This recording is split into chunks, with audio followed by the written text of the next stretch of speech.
when we get heavy karma or big catastrophic events or accidents, that is simply an unconscious initiation happening. And that is the benevolent universe, that is the all, that is the God that we are all a part of, creator creation, trying to orient us back to our soul alignment and our soul mission. A lot of these humans need more orientation. They need help. They need help understanding how to undo their karma, because it's so easy. Like for me, I can come and I'm like, oh, it's so easy, heaven on earth. We just have to share, we have to live from the heart, and it's all going to be so easy. And the humans look at me and they're like, oh, she's so idealistic, she doesn't understand, and blah blah blah. It's because they're carrying this heavy load of karma.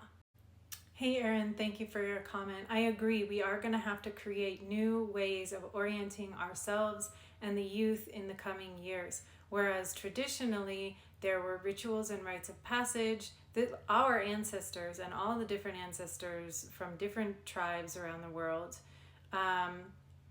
had ways of orienting the youth, and the way that we empower women when their moon comes and orienting them and teaching them how important this life force energy is, and the way we empower young men, teaching them the power of their life force energy, that they have the ability to create and destroy worlds with their inner chi.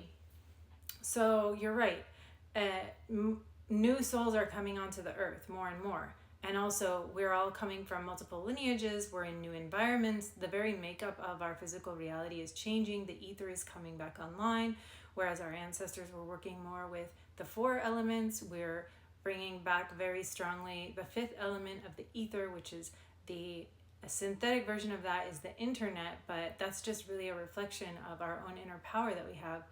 So I agree with you. You say connecting to Gaia, our knowledge of our internal power. I totally agree. And the external rituals that we do are to help us remember that, or to orient to that.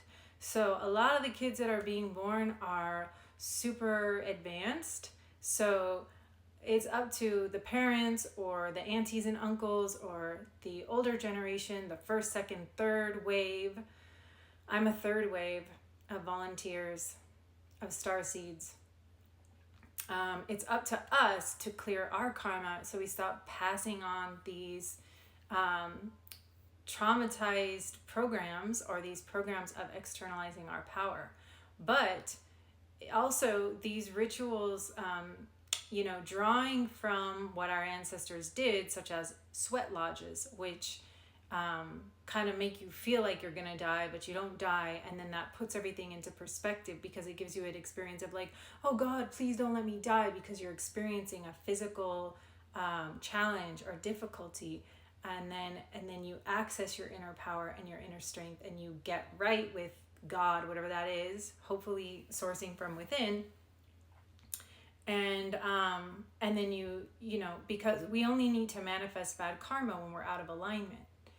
So yes, I totally agree that depending on what is needed in the situation, people will need different rituals and rites of passage. It could be something really small. So when we get heavy karma or big catastrophic events or accidents, that is simply an unconscious initiation happening. And that is the benevolent universe, that is the all, that is the God that we are all a part of, creator creation, trying to orient us back to our soul alignment and our soul mission. So when we're out of alignment, we get these, at worst, we get an unconscious initiation through an illness or an accident.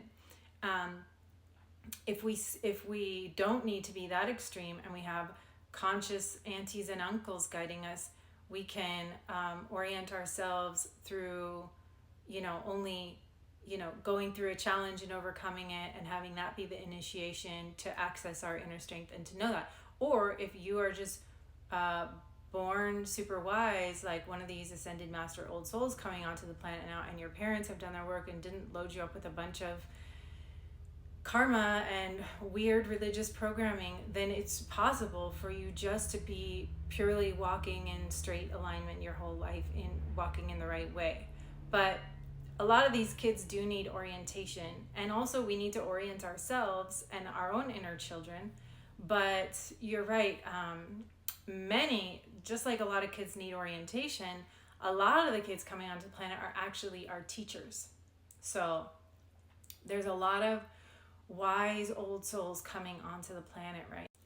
I know that I have been shown really clearly that it's part of my earth mission to provide templates for rituals and rites of passage to help human parents, because I consider myself, I identify more as a starseed than a human. Like, I don't really feel that human. I'm obviously in a human form right now, but I don't carry the same karma as a human. So it's important.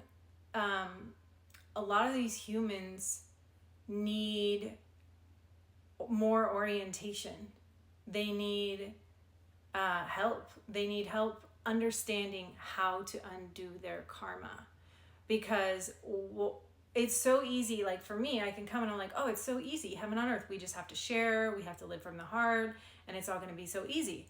And the humans look at me and they're like, oh, she's so idealistic, she doesn't understand, and blah blah blah. It's because they're carrying this heavy load of karma. So they may need tools of how to get into alignment, how to put down the karma, how to untangle themselves, how to release those contracts.